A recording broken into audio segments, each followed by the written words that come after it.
Glória a Deus. Queridos, vamos abrir a Bíblia Sagrada no Evangelho do nosso Senhor Jesus Cristo, escrito por Lucas, capítulo 1. Lucas, capítulo 1. Leremos a partir do versículo 1 ao versículo de número 25. Lucas, capítulo 1, versículo 1 ao versículo 25. Faremos uma leitura conhecida e, como de costume, eu leio um versículo, os irmãos irão lendo outro após mim, até nós terminarmos a leitura sugerida para o estudo de hoje. É certo que nós vamos estudar todo o capítulo de número 1, e este capítulo é um capítulo grande, tem 80 versículos, e nós vamos ler apenas 25 para darmos início ao capítulo de número 1. Lucas, capítulo 1, versículo 1 ao versículo 25. Vamos lá, vamos ler a palavra do Senhor. Nos diz assim: visto que muitos houve que empreenderam uma narração coordenada dos fatos que entre nós se realizaram. Os irmãos. Desde o princípio foram deles testemunhas oculares e ministros da palavra. Igualmente a mim me pareceu bem, depois de acurada investigação de tudo desde sua origem, dar-te por escrito, excelentíssimo Teófilo, uma exposição em ordem, Para que tenhas plena certeza das verdades em que foste instruído. Nos dias de Herodes, rei da Judéia, houve um sacerdote chamado Zacarias, do turno de Abias. Sua mulher era das filhas de Arão e se chamava Isabel. Ambos eram justos diante de Deus, vivendo irrepreensivelmente em todos os preceitos e mandamentos do Senhor. E não tinham filhos, porque Isabel era estéril, sendo eles avançados em dias.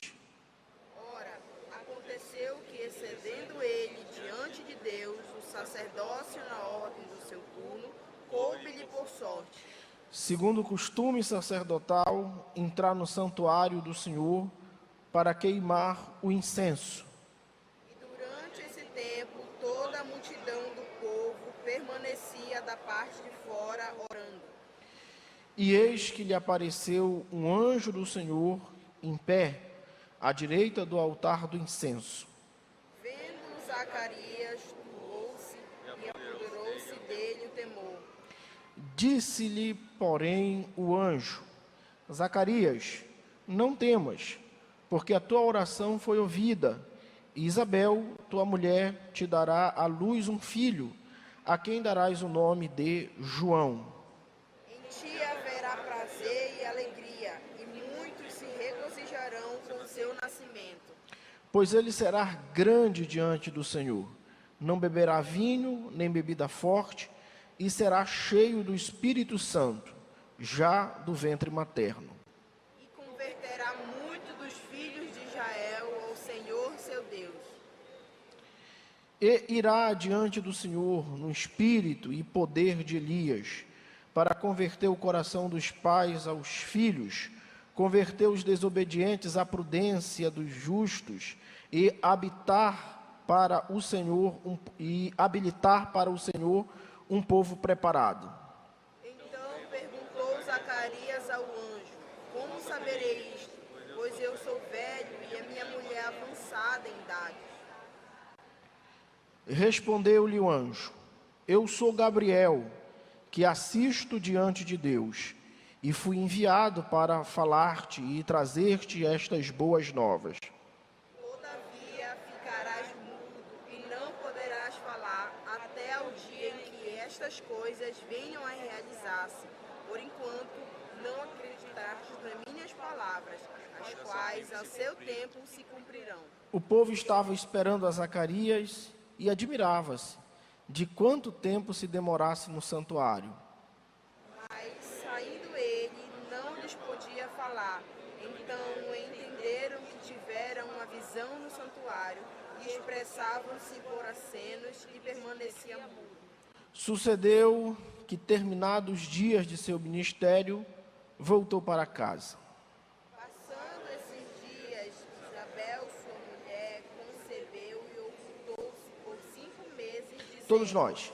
Assim me fez o Senhor, contemplando-me para anular o meu opróbrio perante os homens. Aleluia. Os irmãos podem assentar-se. Eu quero aproveitar esses minutos iniciais para dedicar a Deus toda a honra, toda a glória, todo louvor e toda adoração por ter me dado o privilégio de poder ser um dos cooperadores desta obra tão importante. Hoje, como dito pelo nosso pastor Felipe, nós estamos iniciando uma série de estudos baseados no Evangelho escrito por Lucas, e pela infinita misericórdia do Senhor, tive a oportunidade de ser convidado pelo pastor Samuel, pela equipe editorial da PEC, para ser um dos comentaristas. Veja só a forma como estou me expressando. Um dos comentaristas. Na fabricação, ou no compêndio da revista da Escola Bíblica Dominical, a gente não faz sozinho. E glória a Deus, porque não fazemos sozinho. Isso fala muito do reino de Deus. O reino de Deus é feito por cada um dos súditos do reino. E eu louvo a Deus, porque nesse processo de escrita, de edição, reedição da revista de Lucas, eu tive muito apoio. E eu quero aqui enumerar algumas pessoas que me acompanharam bem de perto nesse processo. Pastor Wagner, pastor Estevão, pastor Wilklin, pastor Nixon, que me ajudaram, assim, bem de perto, nos primeiros momentos da escrita, do pensamento, de organizar, tanto de forma teológica, como de forma gramatical, especialmente o pastor Estevão. Nós passamos horas e horas do dia e da noite, editando e reeditando, antes de mandarmos esse material para ser analisado pelo nosso pastor Samuel, e a equipe bem capaz, muito capaz, de editores, revisores, pastor Felipe, pastor Ney Maranhão, e pastor Samuel, e tantos outros que fazem parte dessa equipe editorial, pastor Jadiel, que me deu todo o suporte, livros para a pesquisa. Pastor Jadiel sempre esteve bem de perto, me acompanhando, me orientando, me mostrando como deveria ser feito. O pastor Tarek me orientando a respeito dos caracteres que deveriam ser postos na revista. Então, irmãos, ninguém faz nada sozinho. E eu glorifico a Deus porque ninguém faz nada sozinho. A honra e a glória é para o Senhor. E como disse o pastor Felipe, meu nome aqui está aparecendo, mas o nome da minha esposa foi fundamental. Me lembro das noites que eu perdia o sono, fazendo a revista, e a minha esposa, ela tem eu brinco, eu já falo que é um problema espiritual, que ela não consegue dormir se eu não estiver ao lado dela, e portanto ela ia nas madrugadas adentro, me acompanhando, e eu sempre dava para ela ler e ver o que você acha. Então a primeira impressão foi da minha esposa, e as primeiras críticas também foram da minha esposa, e eu glorifico a Deus pela vida da minha esposa, que me acompanhou tão de perto nesse processo. Laís, minha esposa, eu te amo. Muito obrigado por me acompanhar, por estar comigo, nesse processo. Que Deus abençoe. Sou grato a Deus por tudo mesmo que o Senhor Deus tem feito e realizado em nossas vidas. Dito isso, feito esses agradecimentos, eu também gostaria de dedicar essa revista, esse trabalho, aos meus pais, minha mãe que está ali, me acompanha. Minha mãe é um exemplo de crente, de cristão para mim. Eu me lembro que quando na escola bíblica dominical, eu sempre fui muito travesso. Na realidade, eu era a pior criança da igreja, no quesito bagunça. Bagunça era comigo mesmo. Eu era terrível, brigava na escola dominical, perturbava todos os meus professores. E eu me lembro que, numa dessas, as tias, não estavam mais me suportando e chamou a irmã Maria, que está ali. Irmã Maria, levante a mão, minha mãe. Está ali, minha mãe não está levantando ali, minha mãe está ali. Chamou a irmã Maria e disseram a ela: olha, a partir de hoje eu não quero que você mande mais seu filho para a igreja, especialmente para a escola dominical, porque ele não deixa ninguém se concentrar, ele perturba todo mundo, fica um caos a sala. A mamãe olhou para ela e disse: se eu não mandar o meu filho para a igreja, eu vou mandar ele para onde? Eu vou continuar mandando ele sim para a igreja. E todo domingo de manhã ela me acordava. E hoje estou aqui, para a glória do nome do Senhor, nosso Deus. Lugar dos nossos filhos é na igreja. Obrigado, minha mãe. Quero dedicar também ao um grande incentivador meu, que já foi para a glória, semana passada, irmão José Santiago, meu avô de coração, avô da minha esposa, que sempre me acompanhou, me leu, me incentivou. Que Deus possa recebê-lo, já recebeu, e nós estamos agradecendo a Deus pela sua vida. Queridos, vamos ao que de fato nos interessa, porque tem muitas coisas para falar. O capítulo é extenso, é longo, e nós precisamos abordar aqui, pelo menos de uma maneira panorâmica, de uma maneira bem panorâmica, o capítulo de número 1. Bom, o capítulo de número 1 do Evangelho de Lucas, nós classificamos, demos uma nomenclatura para ele como o Evangelho do Filho do Homem. O nosso texto áureo se encontra no capítulo 1, versículo de número 31, que diz: eis que conceberás e darás à luz um filho, a quem chamarás pelo nome de Jesus. Nós temos por verdade prática as seguintes palavras: o Evangelho de Lucas ressalta a perfeita humanidade de Jesus, a qual é essencial para ser ele o Salvador. Então, essas são as verdades práticas, a verdade prática, o texto áureo e o capítulo de número 1. Os seus 80 versículos estão divididos ou agrupados em pelo menos 3 tópicos, como é de praxe das nossas revistas da Escola Bíblica Dominical. E esses 3 tópicos, eles são apenas um guia para nós seguirmos no estudo, para melhor organizar os capítulos, para melhor organizar os temas que são falados.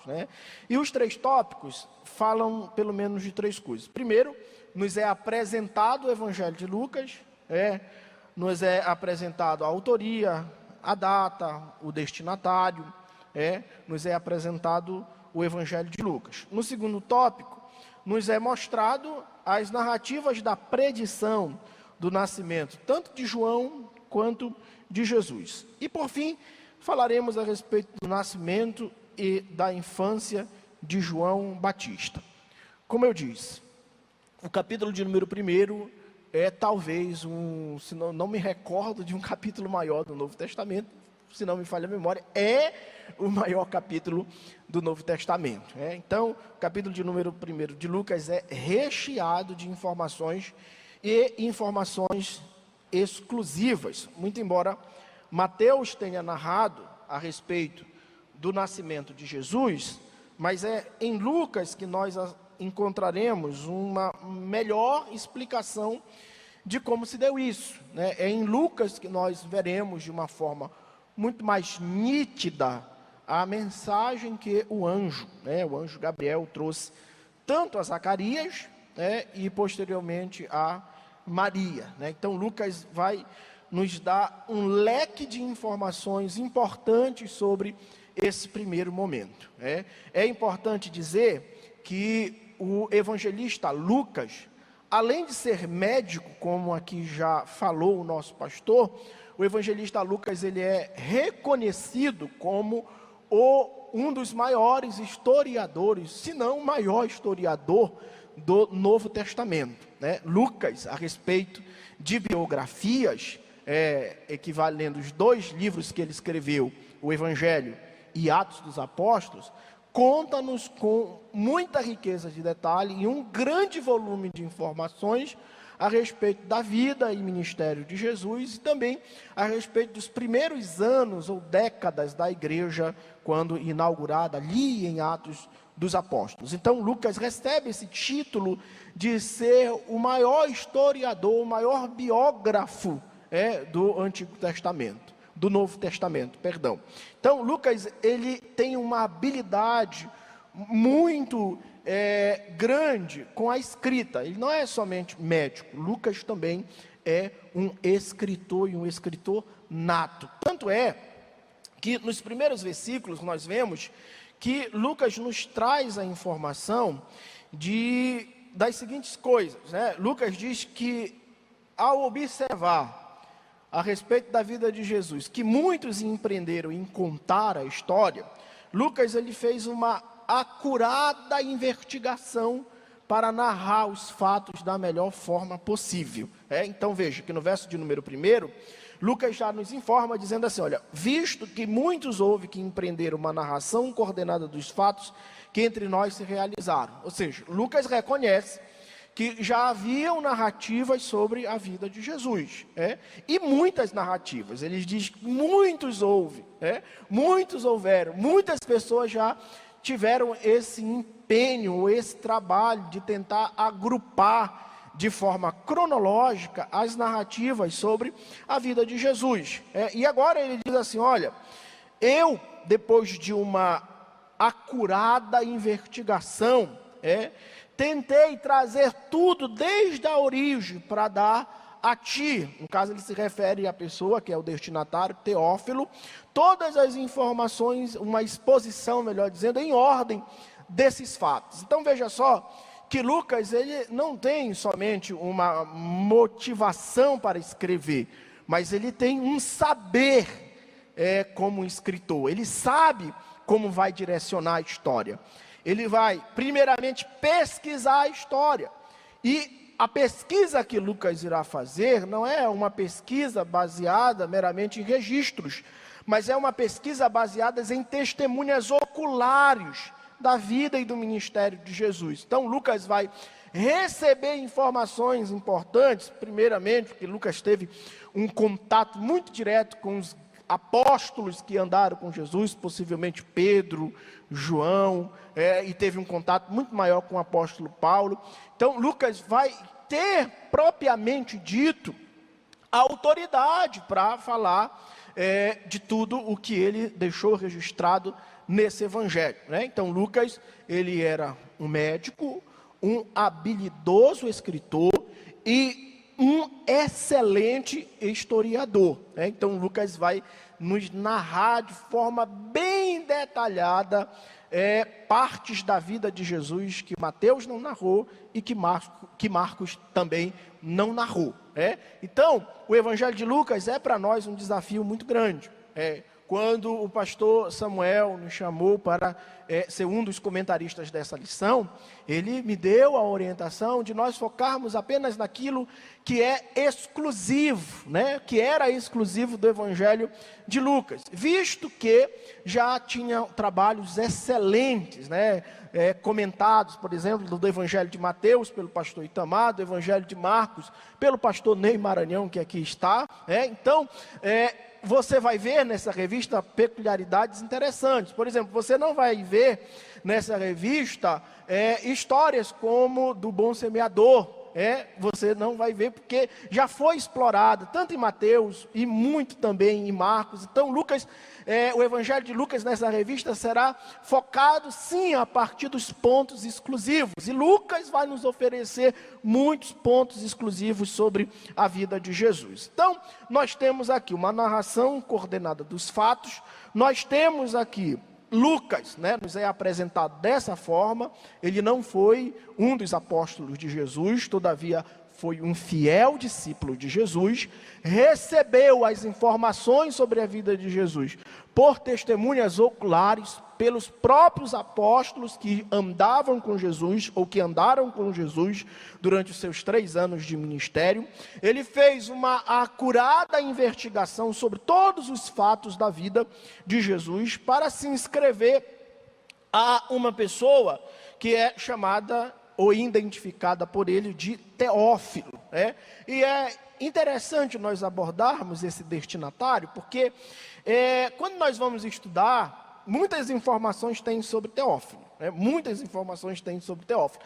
Até a informação ou pontos de vista, por exemplo, que alguns comentaristas acham que Teófilo não era necessariamente uma pessoa, mas um código que Lucas usou para se comunicar com a igreja do primeiro século, visto que a igreja estava passando por uma grande perseguição, e para que essa carta pudesse rodar, ou esse evangelho pudesse rodar com maior liberdade, Lucas se utiliza desse codinome ou desse pseudônimo chamado Teófilo para se comunicar à igreja. Mas isso são pontos de vista de historiadores. Eu particularmente não acredito assim, e a maioria dos estudiosos e teólogos também não acreditam que isso era um pseudônimo, Muito embora quem argumente assim tem lá as suas bases para argumentar assim. Só que quando nós lemos o texto sagrado, mergulhamos no texto sagrado, nós vemos que Lucas ele fala com muita, ele se direciona a Teófilo com muita pessoalidade. Ele mostra que Teófilo é de fato alguém muito importante, é uma pessoa proeminente na sociedade daquela época, é alguém que tem uma influência muito grande, e possivelmente Teófilo é um novo convertido a quem Lucas endereça esse evangelho, e também posteriormente o livro de Atos dos Apóstolos. Então nós não concordamos, a maioria dos teólogos não concordam que Teófilo era um pseudônimo usado por Lucas para se dirigir a grupos de cristãos da primeira era. Nós acreditamos, firmamos, declaramos que Teófilo de fato era uma pessoa proeminente. Existem relatos, registros, historiadores que tratam Teófilo como uma pessoa, e não um pseudônimo para se referir à igreja do Senhor. Então é importante nós vermos isso, que Lucas também endereça esse evangelho a Teófilo, e Lucas mostra que Teófilo ele tem um zelo muito grande pela fé, um saber muito grande pela fé, um interesse muito grande pela fé, por saber a verdade de Deus. Então Teófilo é alguém sim, uma pessoa sim, e não um pseudônimo. Após isso, após Lucas falar a sua motivação, falar da sua pesquisa, mostrar para nós o destinatário, Lucas ele vai nos trazer um pequeno panorama do contexto histórico em que a história de Jesus foi desenvolvida ou se iniciou. Versículo de número 5, nós vemos que Lucas nos informa que Jesus ele nasceu nos dias de Herodes, rei da Judeia. Jesus nasceu nesse período. Então Lucas ele começa a inserir ou narrar a história de Jesus a partir do ponto de que no período desse rei, ou no reinado desse rei, alguns dizem que Herodes possivelmente não era um nome, mas era basicamente o nome, não era um nome pessoal, mas era basicamente um nome para se referir a uma dinastia, né, de reis que vinham assim, assumindo os nomes, por exemplo, os faraós, cada faraó tinha o seu nome particular, mas todos eram reconhecidos como faraó, e alguns acham que esse Herodes aqui não era necessariamente um nome de alguém, mas o nome de uma dinastia, né? Mas é algo que a gente não vai entrar muito em detalhe, porque nós vemos também que Lucas ele informa, ele é bem básico, ele é bem objetivo ao dizer que a história de Jesus ela começou a ser narrada nos dias de Herodes. Veja só, rei da Judéia, né? Então nós vemos aqui que Lucas também ele é bem pontual na sua fala ao identificar Herodes, e aqui Lucas nos traz um pequeno relato a respeito desse momento histórico em que o anjo do Senhor aparecerá tanto a Zacarias e também a Maria. É só importante dizer que a história da mensagem do anjo do Senhor, ou do anúncio, ou da predição do nascimento, tanto de João como de Jesus, segue-se depois de um período de aproximadamente 400 anos de silêncio, em que Deus não falava através dos seus profetas, não falava através de sonhos, nem de visões, Deus não falava. 400 anos que historiadores, comentaristas, teólogos chamam de 400 anos de trevas, aquele período que data aquela página em branca do Antigo para o Novo Testamento, de Malaquias a Mateus, ou de Malaquias a Lucas, dá-se ali um período de 400 anos em que Deus não falava mais por intermédio de mensageiros, nem mensageiros angelicais, nem muito menos mensageiros proféticos, Então, aquele período em que Israel voltou do cativeiro, e Israel perdeu, propriamente dito, um rei, e as únicas autoridades que estavam regendo Israel nesse período eram os profetas, e no caso, os profetas se calaram, Israel entra em um declínio espiritual, e a única autoridade que tinha, ou a única base de pregação, ou forma de Deus falar, era através de 2 sacerdotes. Então nós vemos aqui, nesses primeiros relatos de Lucas, que o ministério sacerdotal ainda funcionava, e funcionava de forma bem organizada, porque nas descrições iniciais que nós vemos, Lucas fazendo sobre Zacarias, nós vemos que Zacarias ele está exercendo seu ministério sacerdotal no templo. Então nós vemos que esse período de trevas de 400 anos, muito embora não houvesse autoridade monárquica e a autoridade profética havia sido esquecida, os sacerdotes ainda continuavam ministrando a palavra de Deus, ensinando o povo, mas mesmo assim não havia necessariamente uma mensagem propriamente dita da parte de Deus. E esse período de trevas, esse período de silêncio em que Deus não fala, através de orientação ou de uma forma profética a Israel, vai ser quebrado, justamente pelo mensageiro angelical, O anjo Gabriel aparecerá para trazer mensagens importantíssimas para a nossa fé. Então Lucas, ele faz questão de mostrar a nós a quebra desse silêncio, ou o rompimento desse silêncio, que havia ou que perdurava por mais de 400, outros chamam de 430 anos, enfim, por mais de 400 anos esse silêncio perdurava, e agora o anjo Gabriel aparece para trazer uma mensagem importante. A primeira, que o Senhor iria levantar no povo de Israel um profeta que viria na unção, na orientação, ou com a mesma mensagem profética do que o profeta Elias. Essa mensagem é importante porque João Batista será exatamente aquele profeta esperado, ou aquele profeta profetizado por grandes profetas do Antigo Testamento. Por exemplo, João Batista, ele será exatamente a voz que clama no deserto.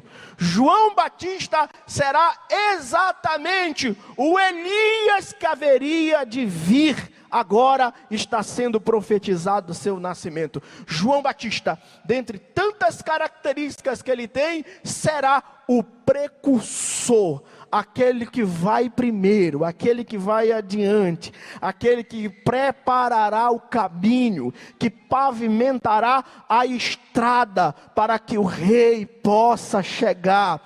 A mensagem de João Batista será uma mensagem que converterá o coração dos pais aos filhos, dos filhos ao pai. A mensagem de João Batista será uma mensagem de arrependimento. O precursor, o preparador do caminho, o anunciador do rei também está sendo anunciado. João Batista é uma pessoa importante, um profeta importante, está sendo anunciado pelo próprio anjo Gabriel, vinda uma mensagem da parte de Deus. Mas nós precisamos correr, porque as horas já se foram, e a gente precisa caminhar para concluir. Quando a gente começa aqui a se empolgar, a gente olha, as horas foram embora, e a gente precisa correr um pouco. Então, depois você pode ler com muito mais calma em sua casa, esse guia de estudo bíblico que é a nossa revista, e você vai identificar ali algumas informações importantes, a respeito da predição de João Batista. É que ele seria um grande profeta, e Jesus mais à frente chama João Batista de o maior homem nascido de mulher. Não existe ninguém maior nascido de mulher do que João Batista, segundo a mensagem de Jesus. Agora é importante, e a gente já começa a fazer um encurtamento, é importante nós observarmos com melhor olhar, ou com um olhar mais de perícia, a mensagem que o anjo Gabriel traz a Maria. A mensagem que o anjo Gabriel traz a Maria, porque Lucas ele será fantástico nessa descrição. Quando você lê, por exemplo, o Evangelho de Mateus, você vai ver que, ao que parece, Mateus escreve o seu Evangelho sobre a perspectiva ou o ponto de vista de José. Tanto é que José, em Mateus, será melhor trabalhado do que Maria. Maria será a receptora do maior bem, da maior promessa, do Salvador de todos nós. Mas Mateus irá trabalhar Jesus a partir do ponto de José. Só que Lucas, ele trabalhará esse nascimento de Jesus a partir do ponto de vista de Maria, porque Maria será o personagem central aqui no primeiro capítulo desse Evangelho de Lucas. Então nós vemos que Lucas dará uma atenção melhor e maior a Maria. E a gente aprende algumas coisas aqui. Primeiro, que o nascimento de Maria, o nascimento de Jesus, será um nascimento virginal. E quando nós vamos estudar sobre a encarnação, ou o mistério da encarnação, que é o fato de Deus se tornar carne mediante o nascimento virginal, que foi ocorrido, ou que foi colocado em Maria, e Maria será a portadora dessa graça. Nós vemos que essa aqui é o início, é a base da nossa fé, acreditar que Jesus nasceu de uma virgem, sem a participação humana de José, que foi um nascimento sobrenatural, porque se nós não acreditarmos nisto, a nossa base de fé, a nossa pregação será totalmente desacreditada. Cristão, de fato, não pode, em hipótese nenhuma, questionar o nascimento virginal de Jesus, ou a encarnação de Jesus da forma como os evangelhos narraram. Porque se nós permitirmos que isto aconteça, logo haverá um efeito cascata na nossa fé. Porque se Cristo não nasceu assim, certamente muitas outras coisas da pregação do Evangelho, ou base da pregação do Evangelho, serão também facilmente questionadas. Porque o que nós teremos? Se Cristo não nasceu de uma virgem, como Lucas narra, como os evangelistas narram, se Cristo não nasceu de uma virgem, o que nós teremos? Nós teremos meramente um Cristo histórico, que nasceu como qualquer um de nós. Nós teremos meramente um Cristo humano, e não um Cristo transcendental, e não um Cristo divino. Então é importante nós crermos nesse nascimento virginal, nessa encarnação de Jesus, da forma como se deu, da forma como foi narrada. E eu separei aqui, pelo menos 3 argumentos que comprovam, ou que baseiam a nossa fé em relação a esse nascimento virginal de Jesus, ou essa encarnação virginal de Jesus. Você talvez não veja no nosso guia de estudo, que é a nossa revista, mas eu separei aqui, porque é importante nós falarmos sobre isso. Primeiro, quando nós falamos sobre a encarnação de Jesus, é importante nós termos em mente que a encarnação de Jesus se dá a partir do ponto de que em Jesus residia 2 naturezas. Primeiro, a natureza humana, segundo, a natureza terrena. E é importante nós vermos que perfeitamente em Jesus se une tanto a essência do Pai, Deus, o Eterno, e José não tem participação nisso, como a essência da mãe, Maria, virgem, pura, agraciada por Deus, escolhida por Deus para carregar em seu ventre o Salvador da humanidade, o Salvador de todos nós, Então é importante nós partirmos disso. Outra coisa, é importante nós vermos que nessa concepção há uma união, unidas pela concepção do embrião, há uma determinada ação da natureza, do ser gerado por eles. Somente um ser gerado pelo divino e pelo humano pode ser divino e humano. Se Jesus não tivesse nascido da Virgem Maria, ele pertenceria à mesma classe dos demais filhos de José e Maria. Mas é justamente o seu parentesco divino e humano combinado que estabelece a categoria de sua pessoa. Se Jesus tivesse tido um pai humano, logo ele seria qualquer um de nós, e não teríamos argumentos suficientes para defender tanto a ausência de pecado em sua natureza, quanto a sua divindade pessoal. Lucas capítulo 1, versículo 35 corrobora isso, e Hebreus capítulo 2, versículo 14 corroboram isso. Então é importante nós entendermos que o nascimento de Jesus, a encarnação de Jesus, é perfeitamente a união de 2 naturezas, é a concepção de 2 naturezas, a natureza do Pai divino e a natureza da mãe humana. Jesus encarnou-se, Deus encarnou-se, homem, para que vencesse o pecado e todos nós pudéssemos ter acesso ao reino de Deus. Então é importante nós não negarmos. Outra coisa, o nascimento virginal de Jesus, ele acaba com todo o machismo que havia na época. E, como diz alguns pregadores, já era para as irmãs ter dado glória a Deus aí.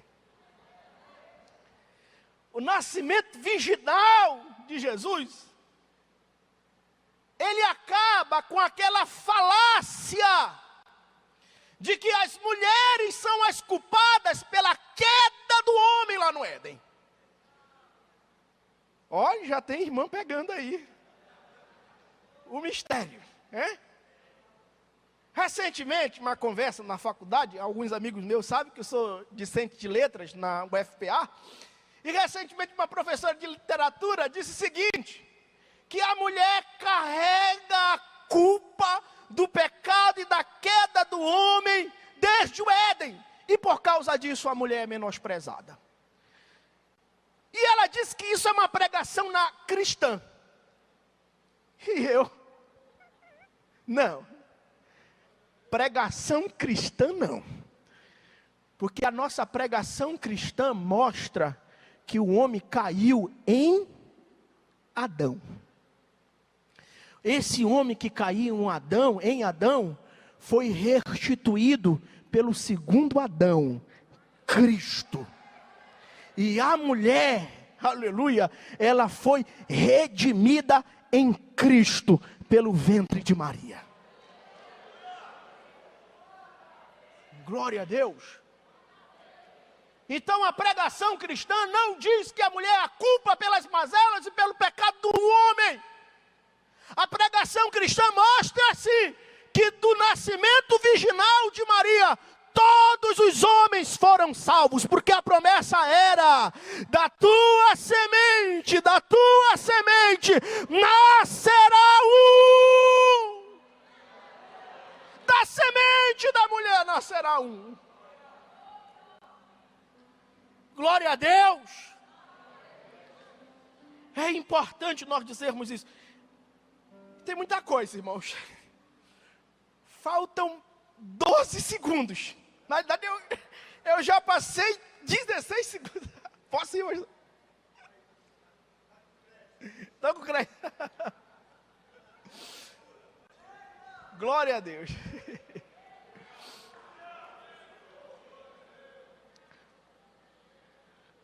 É importante nós entendermos que o nascimento de Jesus, ele parte do ponto daquilo que nós conhecemos como o esvaziamento de Jesus. E aqui a gente precisa tomar alguns cuidados sobre a teologia ou pensamento teológico a respeito desse esvaziamento de Jesus. E eu quero que você preste atenção, já vou encerrar. Vou falar um pouquinho sobre João Batista e já vou encerrar. Sobre o nascimento teológico de Jesus, alguns teólogos explicam esse esvaziamento, como é que Deus nasceu homem, como é que aconteceu isso. Estava explicando aqui sobre o mistério da encarnação. É uma doutrina fantástica que você precisa ler, compreender, estudar, para que você melhor compreenda as naturezas de Cristo coexistindo em um mesmo corpo, divina e humana. Alguns perguntam, mas ele sendo Deus, por que ele se tornou homem? Poderia essa forma mortal abrigar a essência divina nela? E alguns teólogos dão uma resposta para isso. E alguns vão fazer uma complicada exegese. Veja, exegese. Vão trazer um pensamento de fora para dentro da Bíblia. Não vão extrair da Bíblia. Então, alguns teólogos sistematizaram uma teologia ou uma teoria teológica, que alguns aqui certamente já ouviram, uma grande maioria já ouviram, chamada de kenosis. A kenosis fala-se basicamente a respeito desse esvaziamento de Cristo.